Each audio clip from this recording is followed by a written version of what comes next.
all other governors here, all members of the Executive Council, particularly the man who dragged me here, Mohammed Idris. He was so passionate and committed. He dragged Dele Alake with him to the office. I said, Mr. President, you have to attend the Guild of Editors conference. Right? I'm here.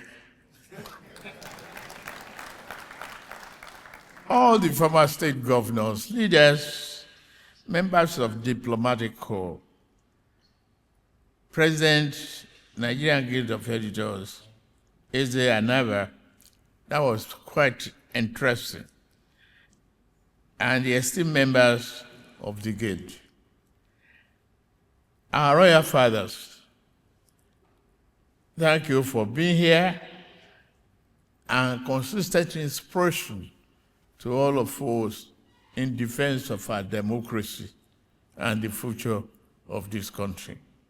You have always been there patriotically with commitment and valuable suggestions. Thank you, Eminence, the Sultan of Sokoto, the captains of industry, gentlemen of the press, distinguished ladies and gentlemen. If I look back at the time I first assumed office and the way you all dealt with me,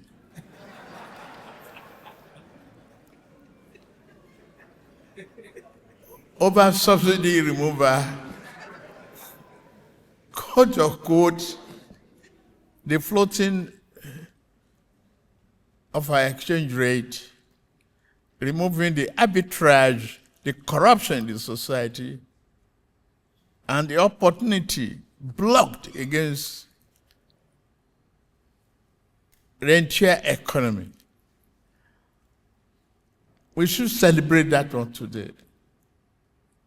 That the tunnel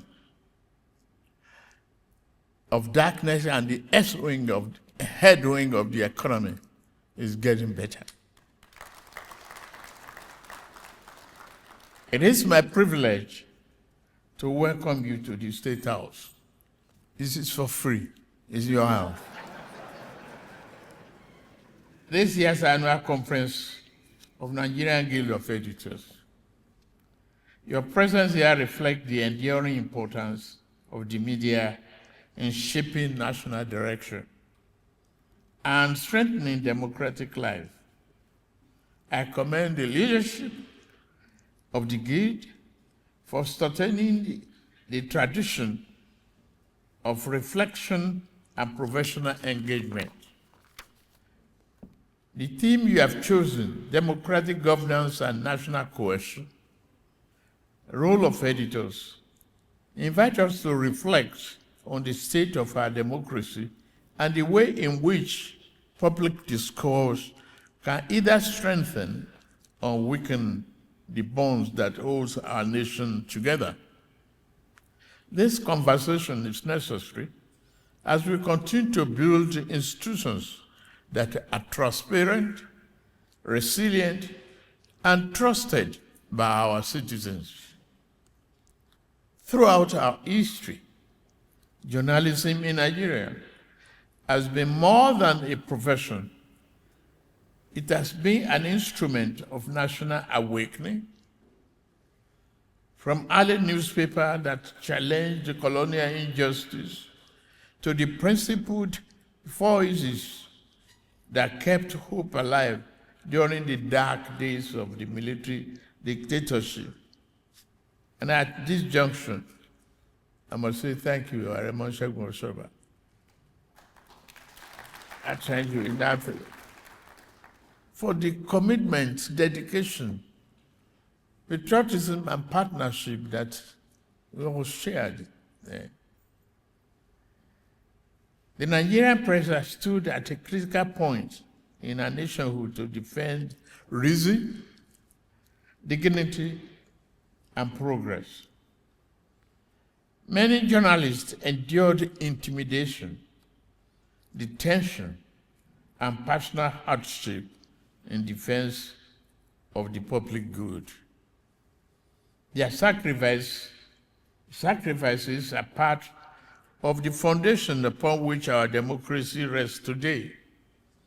We honor them not only in memory, but also by remaining committed to the values they upheld.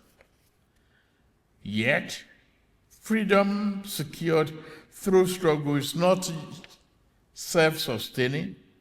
It requires constant vigilance and reasonable exercise. A democracy is sustained not only by elections and laws, but also by the integrity of the public conversation. This is where your role becomes central and indispensable as last man standing.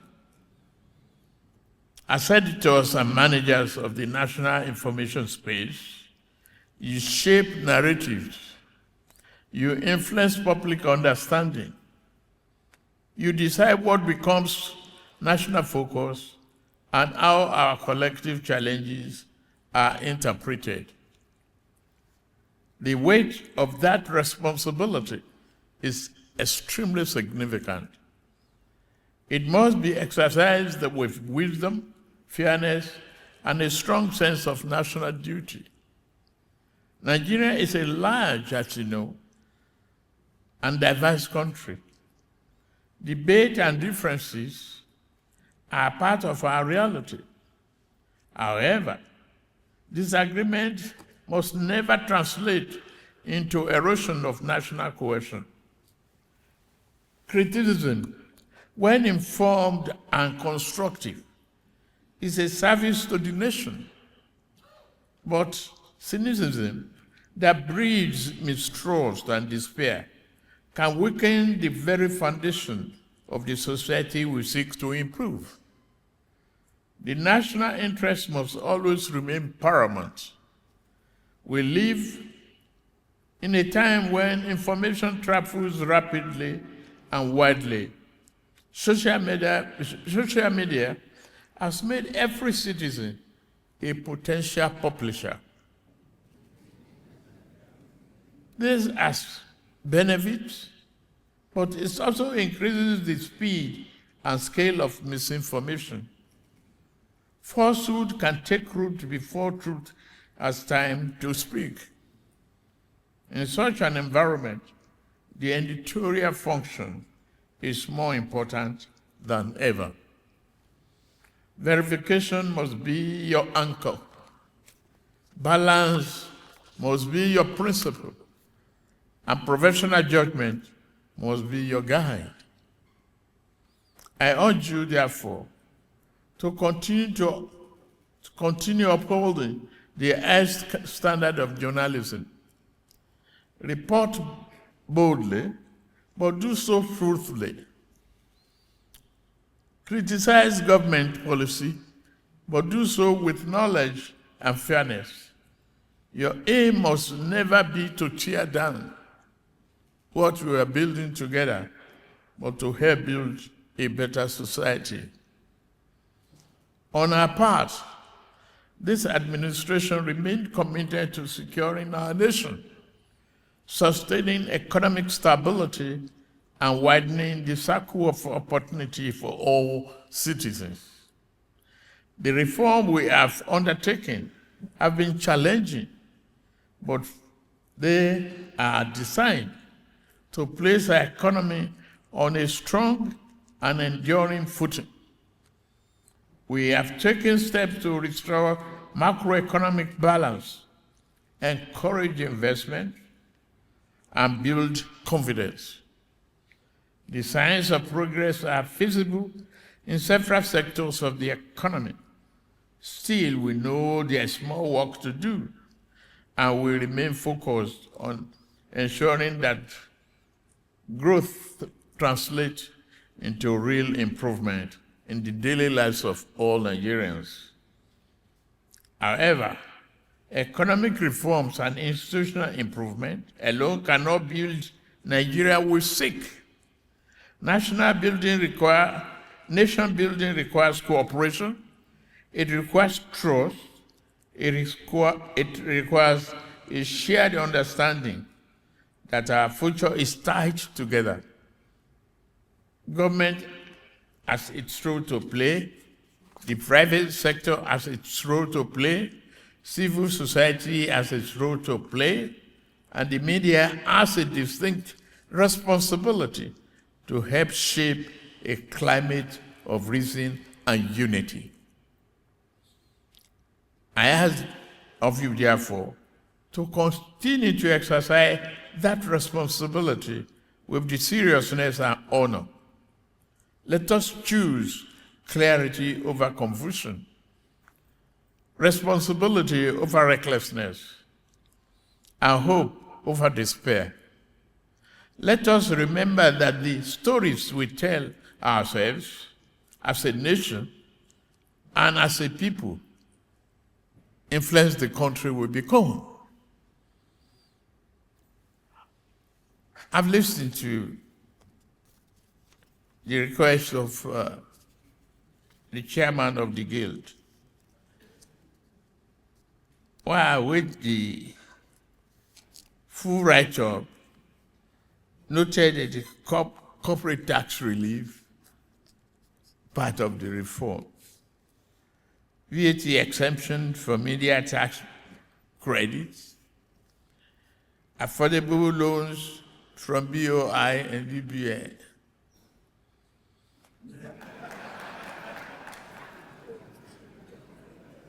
Establish development grants for digitization, repeal laws that inhibit press freedom, discuss it now, highlight it if you know. I, as your president, endorsed its proposals. Media and safety data will be outcome.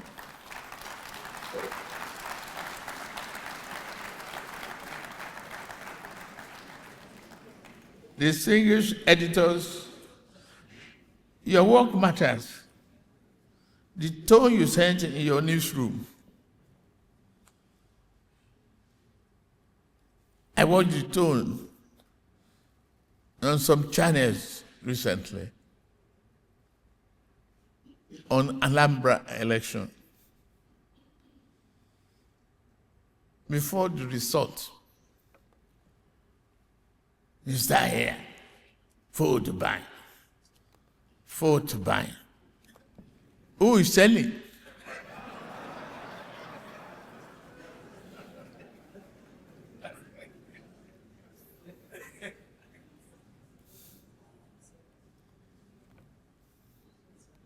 If there's no reason to complain, let's be cheerleaders. It's our country.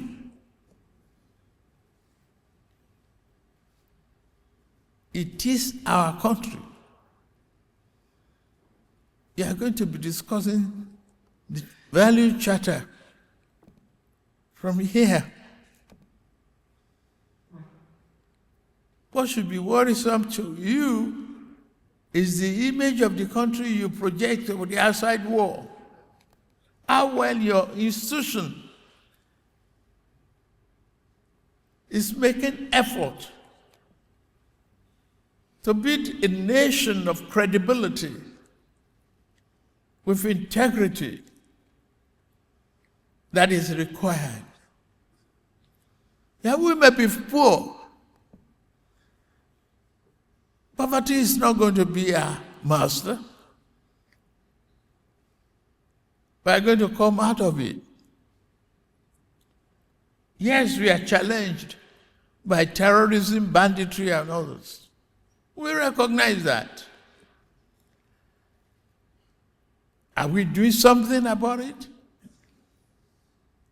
Are we inspiring the armed forces? Are we encouraging them to fight? They put their lives on the line to defend the national sovereignty of this country. It is our responsibility. Take it as part of laundry list of discussions here. Your request is in my pocket.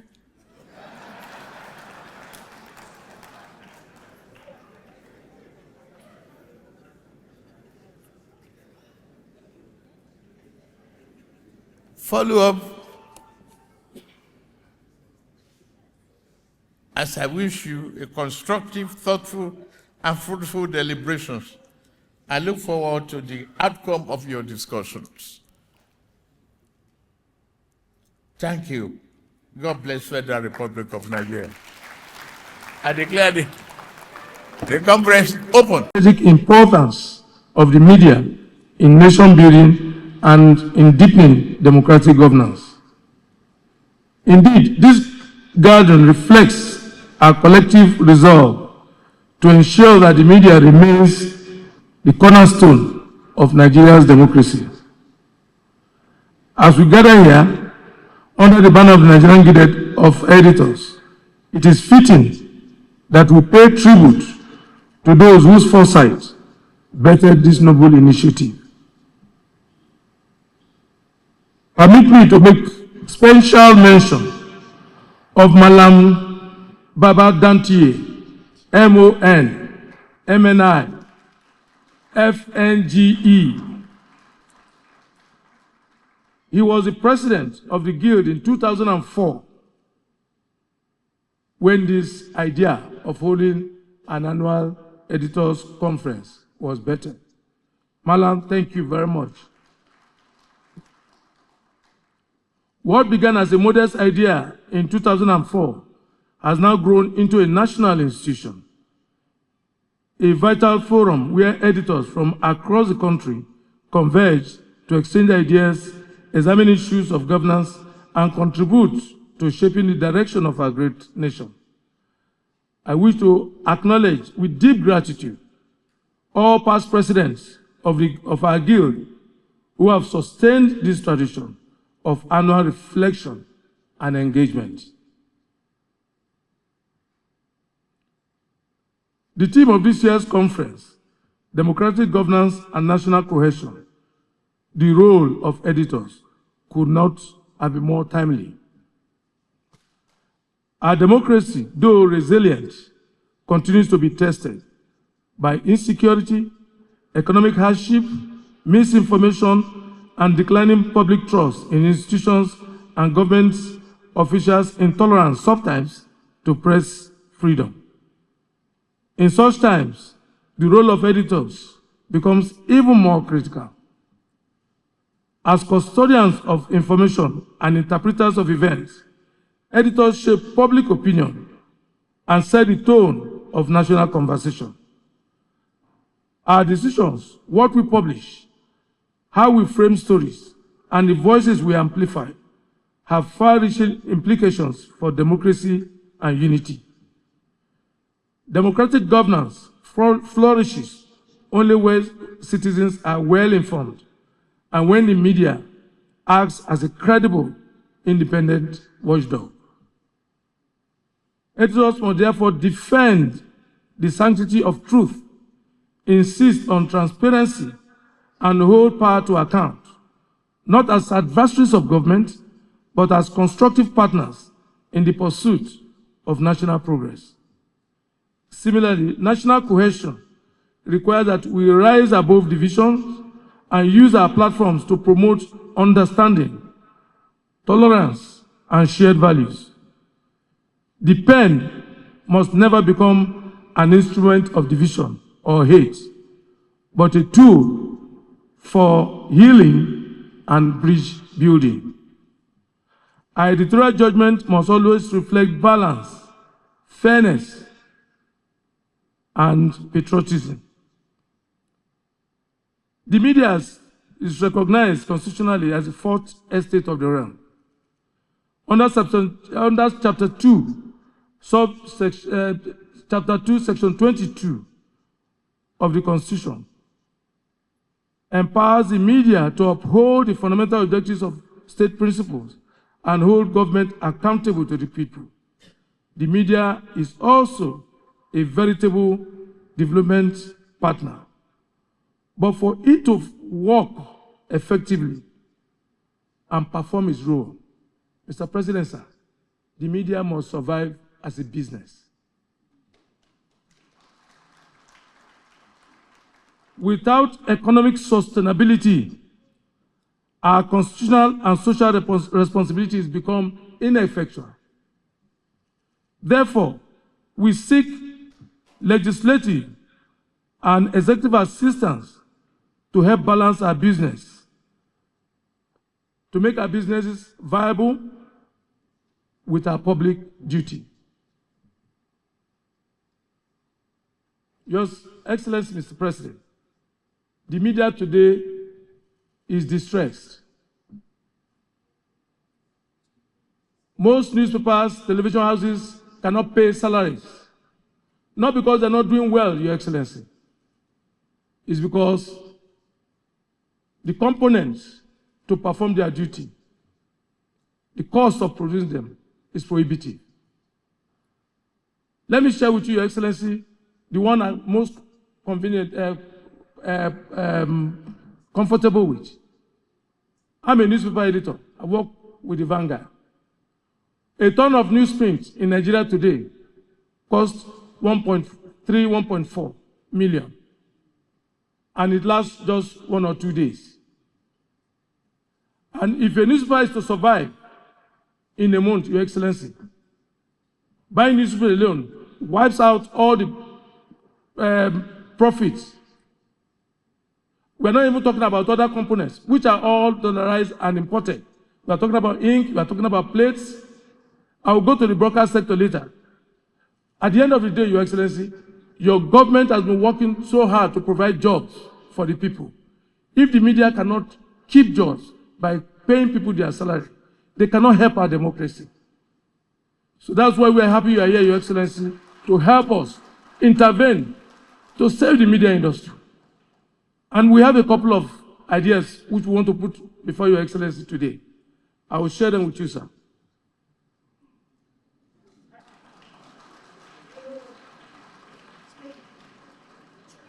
Let's talk about tax deduction for media advertisers. No, let's start with corporate tax relief. That's for between 5 to 10 years, which will enable media houses to stabilize, meet operating costs, and sustain their watchdog role.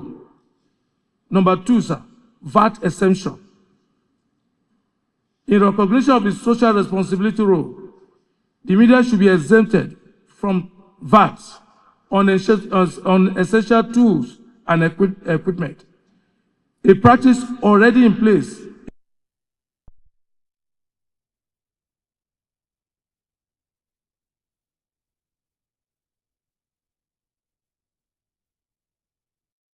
What gets amplified.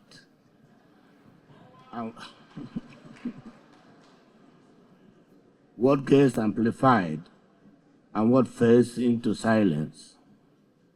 For me, this meeting offers an opportunity for a great reunion with highly esteemed editors, whom I now call my friends.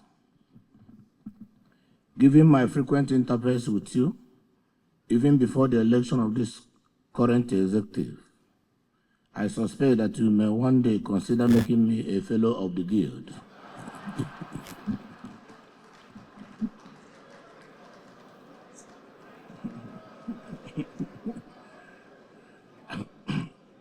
I must say that I appreciate the privilege to deliver this keynote address. After reading your letter nominating me as the keynote speaker, I was at a loss as to why the conference should at this one time choose a theme: democratic governance and national cohesion, the role of editors, and a sub-team, electoral integrity and trust deficit, what Nigerians expect in 2027. But on a closer scrutiny of the team and the sub-team, I came to the informed suspicion that as the wordsmith that you are, you were cleverly playing with words to downplay your public accountability to electoral integrity and trust deficit. Obviously, you accept to be held accountable for democratic governance and national cohesion. Hence, you added a rider, the role of editors, which is a clear indication of your willingness to accept public scrutiny.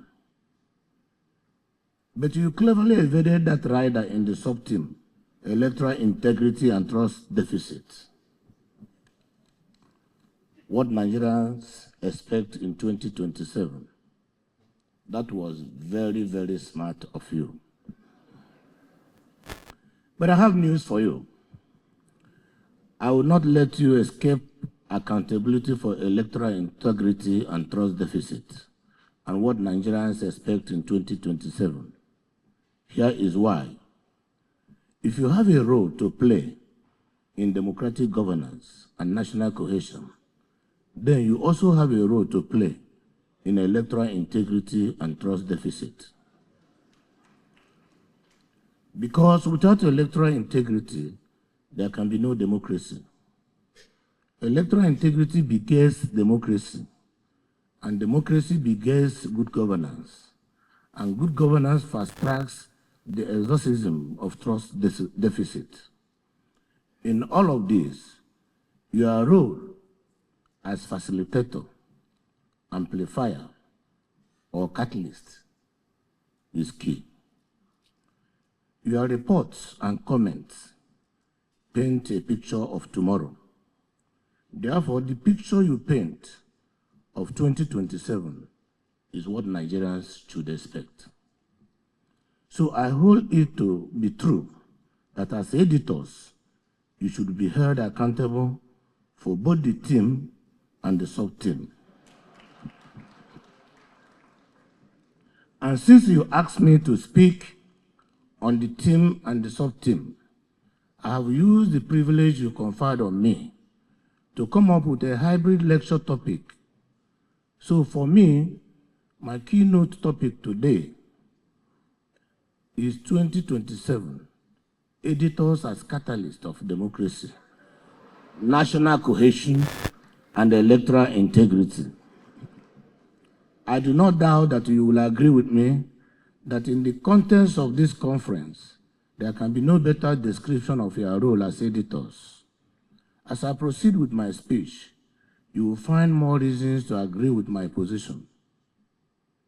To start with, let me say that editors are very powerful influencers of society because you wield the most powerful weapon on earth, and that weapon is the pen. The weighty words of the celebrated English author Edward Bulwer-Lytton in his 1939 play Cardinal Richelieu, "The pen is mightier than the sword," says it all. It was a metonymic statement. The significance is that the pen can change and shape society faster and more permanently than the sword. The pen represents intellect. The pen represents written ideas and diplomacy, while the sword represents physical violence and military might. And that powerful instrument, the pen, is your symbol of trade and work tool. As a matter of fact, it is proudly displayed on your logo.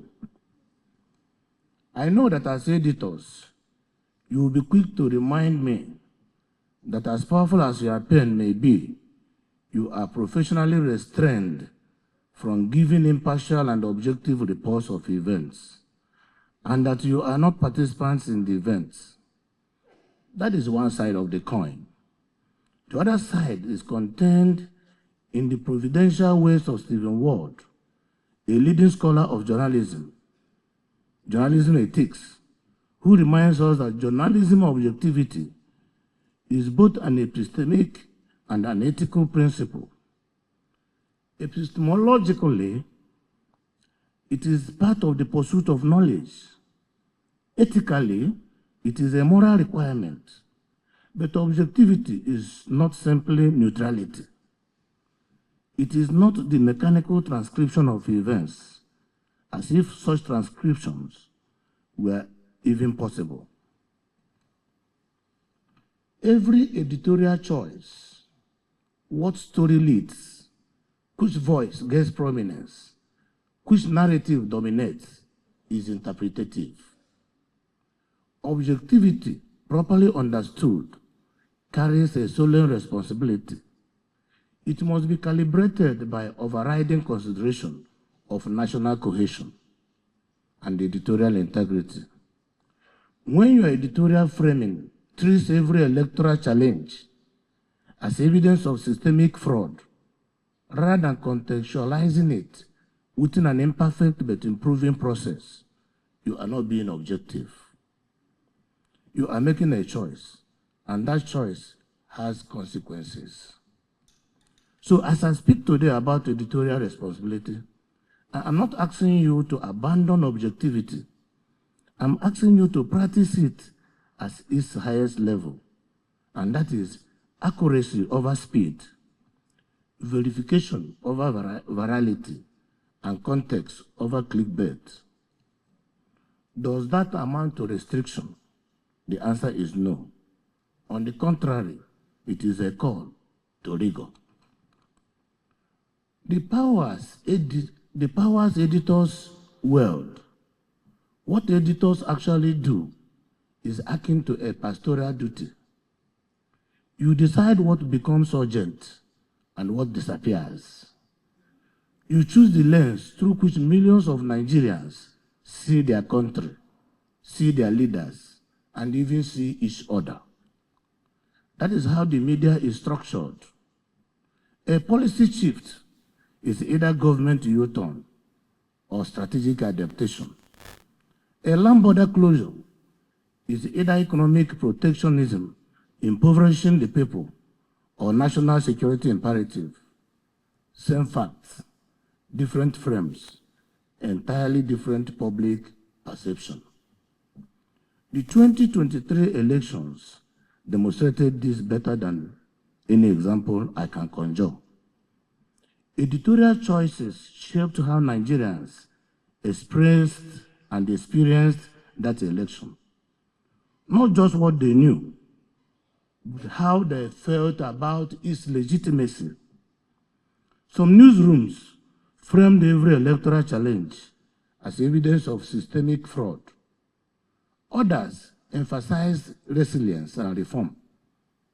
Both could cite facts, but the editorial architecture determined whether readers saw a flawed but improving process or a collapsing democracy. When we look at the performance of the media in the 2023 elections, we find that it was actually below expectations. While some were truly professional in their reportage, some took it upon themselves to even undermine the integrity of the electoral body. Under the guise of calling the election results based on returns from a few polling units, the credibility of that election was undermined. The people were lured by such reports to believe that the election was not free, was not fair, and was not credible. Unlike other professionals, editors cannot claim to be merely executing mandates. They are actively responsible for how the citizens rate the electoral process. A civil servant implements safe policy. A police officer enforces the law. But you actively choose the lens. In doing so, you shape public opinion, you shape public trust, and ultimately public behavior.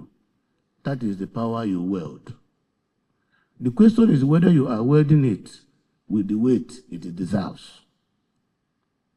So when we talk about the trust deficit and who bears responsibility, there is a trust deficit in Nigeria's information ecosystem, and it is corrosive. The 2023 the Man Trust Barometer is revealing enough. Look at the numbers. It revealed that 51% of Nigerians trust the media. That sounds neutral, perhaps even acceptable, until you realize what it actually means. It means that nearly half of Nigerians, that is 49%, actively distrust the media, not have concerns about or skeptical of distrust, as in they do not believe our media reports. And here is what should trouble you even more. According to the barometer, Nigerians trust in NGOs. 71% of Nigerians trust NGOs. Their trust in businesses is at 66%. Their trust in the media is at 51%. And their trust in the government is at the minimum of 35%. Think about what the hierarchy reveals. It means that Nigerians trust non-governmental organizations. Many of them are funded by foreign interests and operate within minimal democratic accountability. Yet, more than that percentage trust the fourth estate of the realm. They trust corporations that are seeking profit more than they trust journalists seeking truth. This is an institutional crisis. And it gets worse when asked directly. 56% of Nigerians say the government is a source of false or misleading information. Only 28% say it is trustworthy. The 2023 Man Trust Barometer goes further. It identifies the primary drivers of societal polarization in Nigeria. And two variables stand out: distrust in government and distrust in the media. That amounts to distrust in the very institutions meant to inform and to govern. This creates a vicious circle. When government credibility collapses, media coverage of the government becomes suspect. When the media frames every electoral challenge as evidence of systemic fraud, rather than contextualizing it within an imperfect but improving process, it reinforces the very distrust that fragments society. When you, editors and gatekeepers, choose narratives that amplify division because division drives sales, you feed the polarization and make your own work even harder. Post-2023, trust fractured because the narratives around the election became tribal, fragmented, and in some cases, inflammatory. Coverage did not stop at the reporting divisions. It amplified it. Headlines displayed polarization and deepened it. I do understand the constraints you operate under. Many proprietors have political alignments. Advertisers have interest.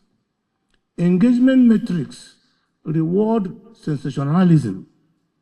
Division drives clicks. Outrage drives sales. These are real pressures, I agree. I don't dismiss them. But constraints are not excuses. Every profession operates under pressure. Doctors, medical doctors, they face resource shortages. Judges, they face political influence. Governors, we face fiscal limits. But we don't say because the constraints are real that failures should be justified. Professionalism is tested within constraints, not in their absence. So the bitter truth is that while INEC, security agencies, and political parties have been relentlessly scrutinized for their roles in electoral integrity, editors have largely escaped that examination. So you have critiqued everyone's responsibility for public trust, but you have not interrogated your own. So electoral integrity does not begin and end with ballot security or INEC transparency. It includes public confidence in the process. Public confidence lives or dies in the narratives you control. If your coverage leads citizens to believe elections are fundamentally rigged, turnouts drops, legitimacy erodes, and democracy weakens, regardless of what actually happened at the polling units. So you see the editorial choices you make contribute to the trust deficit which you report on. Now, speaking to the role of editors in shaping public opinion towards 2027, which is the main sub-theme. We are about 17 months from the next presidential election. What you do between now and then will determine not only what Nigerians know about 2027, but how they will experience it. You will have to choose whether to frame candidates as threats or alternatives. You will choose whether to emphasize differences that divide or principles that unite. You will choose whether editorial silence on certain stories suggests they don't matter, or whether relentless focus on some issues could pose existential threats in the country. These days, a leadership tussle within a political party gets reported as a sign that our democracy is failing. Why does this happen? Because when your coverage consistently treats political disagreement as an existential threat or conflict, when every policy debate becomes a battle, every electoral or party contest a crisis, every compromise a betrayal, you train citizens to see democracy as perpetually contested rather than a shared process of decision-making. Check out some of these prototype headlines. Crisis rocks Party A. Party B is dead. Poverty index. Nigeria is the worst country in the world. And etc. and etc. This type of sensational headlines, which are commonplace in our media space, fast-track the downfall of a country. We should protect our country. We should understand nationalism. We should be able to be patriotic. But I know the commercial trap. Sensationalism drives engagement. Candidate A, accused of fraud. It gets more attention than candidate X releases policy blueprint. Division sells, yes. Outrage travels faster than nuance. But editors are not mere traffickers in outrage. You have codes of practice. You have standards. The question is whether those standards are being applied to electoral coverage with the rigor you apply elsewhere. National interest must be your editorial North Star. And national interest in an election year means coverage that informs without inflaming, that holds power accountable without treating every contest as a catastrophe, that allows citizens to make choices without making them believe that the process is irredeemably broken. The electoral integrity begins with editorial integrity. So there is a need to understand what electoral integrity means in every sense. It cannot be only about ballots. It cannot be about security alone and logistics. It must include the integrity of the information Nigerians consume about those processes. If your newsroom allows misinformation, rumor, and tribalism to masquerade as journalism, electoral integrity is already compromised, even before a single vote is cast. If unverified claims about rigging circulate unchecked on your pages or platforms, you have undermined the process regardless of INEC competence. This is where I challenge what I see as an abdication. Editors often treat electoral integrity as someone else's responsibility. INEC, executive, security agencies, and civil society.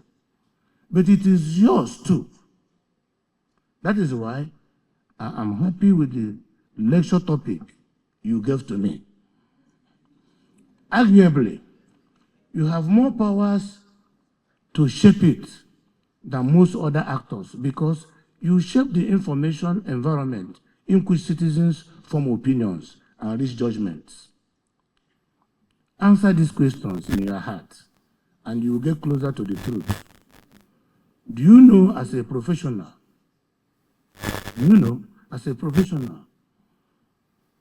do your honest best to protect electoral integrity through the discharge of your duties based on national interest?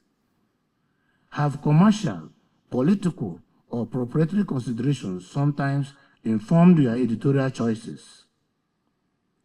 In 2027, will your editorial practice contribute to a credible election, or will it contribute to the perception of a flawed one? National cohesion can be facilitated if we can look at the editor's unfinished businesses. In all fairness, Nigerian editors have accomplished much that deserves recognition. Your newsrooms have produced investigative journalists who exposed corruption. You have published reports that held power accountable. Through your coverage, you have amplified marginalized voices. These contributions matter and are essential to democracy. But what is often missing is journalism that actively builds cohesion, not just reports on its absence.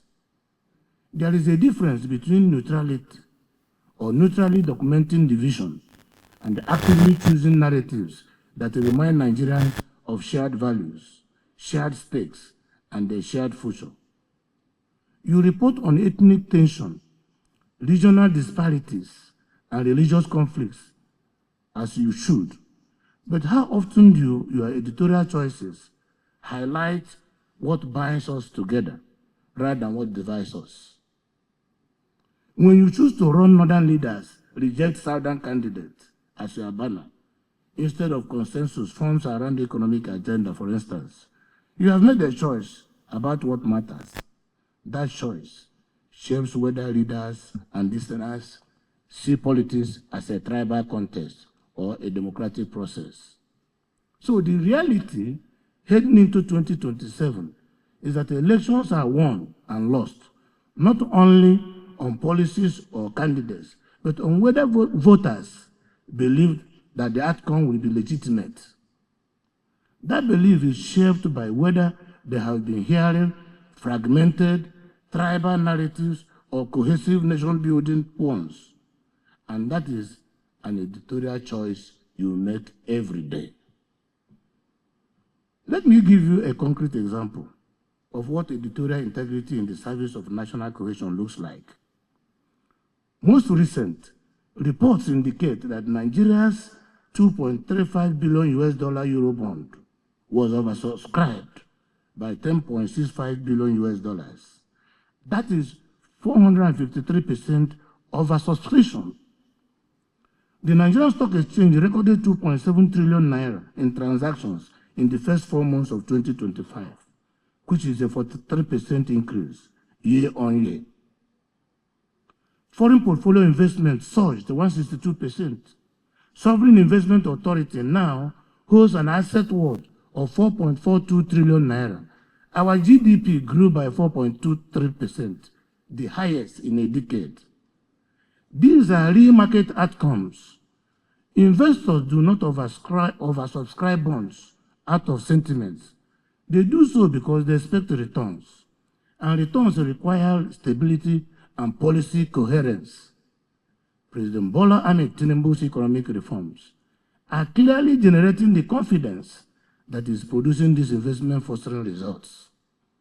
So when you amplify the reality and the facts that President Tinubu's reform policies are yielding fruits and that a robust economic future is manifesting, you are using facts for nation building and inspiring narratives ahead of 2027 election. You are building confidence in the future. You are making Nigerians look towards 2027 with optimism and patriotism. But when you begin to follow the negative utterances of those who don't like our country, you are misinforming Nigerians. None of this requires abandoning your watchdog function. You can hold the government accountable and avoid framing every accountability story as an evidence of irredeemable dysfunction. You can report electoral irregularities and avoid suggesting that the entire system is corrupt. You can cover political competition and remind citizens that competitors will govern the same country afterwards. The question is, ahead of 2027, will you be passive chroniclers of division or active catalysts of the cohesion that democracy requires to function?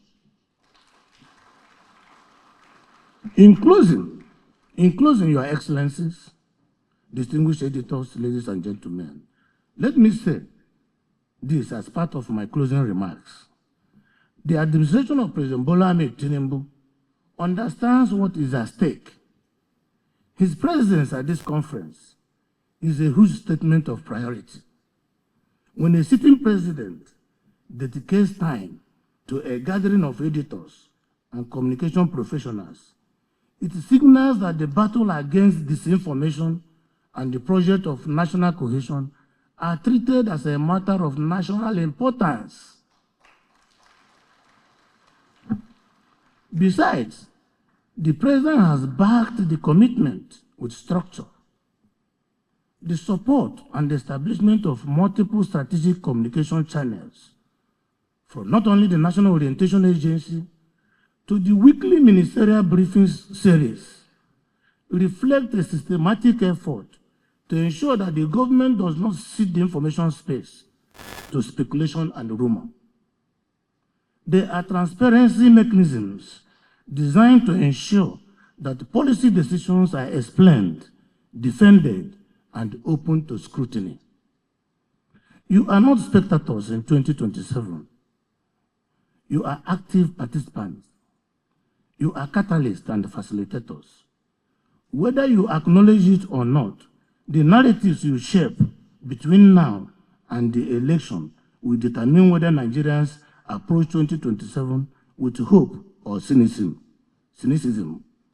with trust or suspicion, with a sense of shared stake or through a tribal lens. I'm not asking you to become a propagandist for the state. I'm rather asking you to become custodians of information integrity, which sits well with electoral integrity. Let 2027 be the election year where the Nigerian media became architects of a shared democratic future, where you demonstrated that journalism can be rigorous, can be engaging, can be commercially viable, and work in the service of national cohesion, where you accept that you are not only accountable for democratic governance and national cohesion, but also for electoral integrity and trust deficit. What you choose to do or not to do has enormous consequences for our dear country. And always remember this, even in the medieval age, when the clergy was the first estate, the nobility the second, and the commoners the third, the press was the fourth estate. In modern age, the legislature is the first estate, the executive is the second, and the judiciary is the third, the media is still the fourth estate. Now you can see whether ancient or modern, you are the last man standing.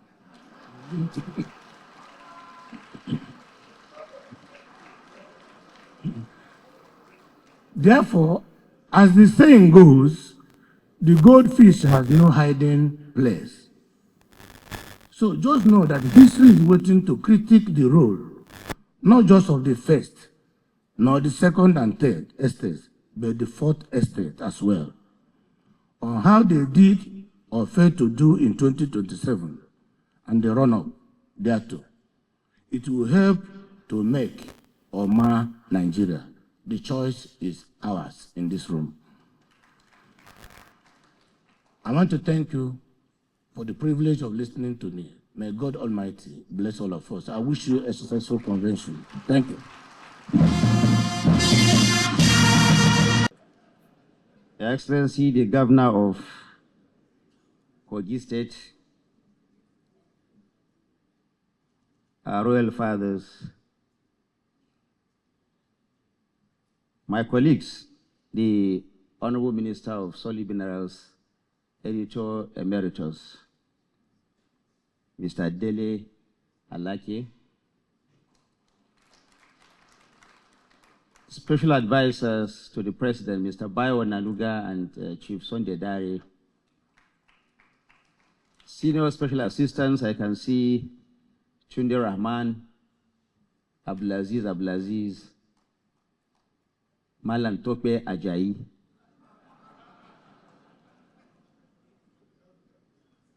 President Emeritus, former President of the Nigerian Newspaper Proprietors Association of Nigeria, Prince Nduka Obaigbena. I have not forgotten our royal fathers, the Sultan of Sokoto, the present and former presidents of the Nigerian Guild of Editors. What I want to say, Your Excellency, is that I neither invited Chief Hope Uzodimma nor wrote the topic of that. So I think that the Nigerian Guild of Editors, I'm not sure that this was the outcome they were expecting when they invited His Excellency Hope Uzodimma to be here. It is with profound sense of honor and deep significance that I stand before you today as we gather here to a landmark event in the annals of journalism's history in this country. For the first time in our nation's history, a sitting president of the Federal Republic of Nigeria, His Excellency President Bola Ahmed Tinubu, is gracing the Nigerian Guild of Editors Conference of Presidents. This is a powerful testament to the high esteem in which this administration holds the fourth estate of the realm. Mr. President's presence here today is deeply symbolic. It reminds me of the long struggle and resilience that have defined the Nigerian press from the colonial days to our tortuous journey to democracy. It is instructive to note that Mr. President is a personification of the very resilience and struggle that define the Nigerian media. His own antecedents are woven into the fabric of our historical struggle for democracy. Recall his unwavering courage in the face of past adversities, such as the infamous denial of allocation to the LCDS under his stewardship as Lagos State Governor, a brazen act of injustice which he confronted with the same resolve that characterized the press fight against military dictatorship. Like you, President Bola Ahmed Tinubu has stood firm against the tides of oppression. He understands from first-hand experience that a vibrant and independent media is not the adversary of government, but the bedrock upon which a true and lasting democracy is built. That same fortitude is now the engine of our national renewal. with the unwavering conviction President Bola Ahmed Tinubu is steering our nation through a very tough but necessary reform to birth a more prosperous Nigeria. The difficult decisions have been taken. At some point, the press firestorm was about the removal of the oil subsidy and unification of the Naira. Now we advance with a forthcoming, modernized tax regime designed to build and create a fairer system that funds infrastructure, education, and healthcare that will unlock the boundless potentials of our people. So now, when I listen to the president of the guild asking for the exemption of the newspapers and the media generally from the tax regime, I await the president's response. But I urge the press to pay close attention. This tax system worked in Lagos. It will work for Nigeria as a whole. Central to this vision of a prosperous Nigeria is an environment where free speech and dynamic media can thrive. I stand before you today to affirm that under President Bola Ahmed Tinubu's leadership, we have nurtured an unprecedentedly egalitarian media ecosystem. We have over 1,000 licensed radio and television stations operating across this nation.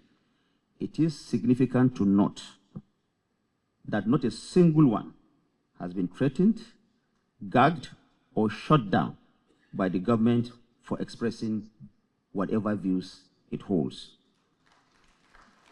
This is not coincidence, but a conscious commitment to the constitutional principles of press freedom. This commitment is being recognized globally. It is the same principle stance that significantly contributed to Nigeria being granted the hosting right for the International Media and Information Literacy Institute. Only a week ago, UNESCO granted Nigeria the hosting right of the first of its kind anywhere in the world of Media and Information Literary Institute to be hosted here in Abuja. This indeed will connect Nigeria to media literate dynamics from across the world. All participants, all media practitioners from around the world will, as a result of this hosting of this Media and Information Literacy Institute, come to Nigeria and help us to rid the whole world of the menace of fake news, misinformation, and disinformation. This is not a coincidence, but a conscious commitment to the constitutional principles of press freedom.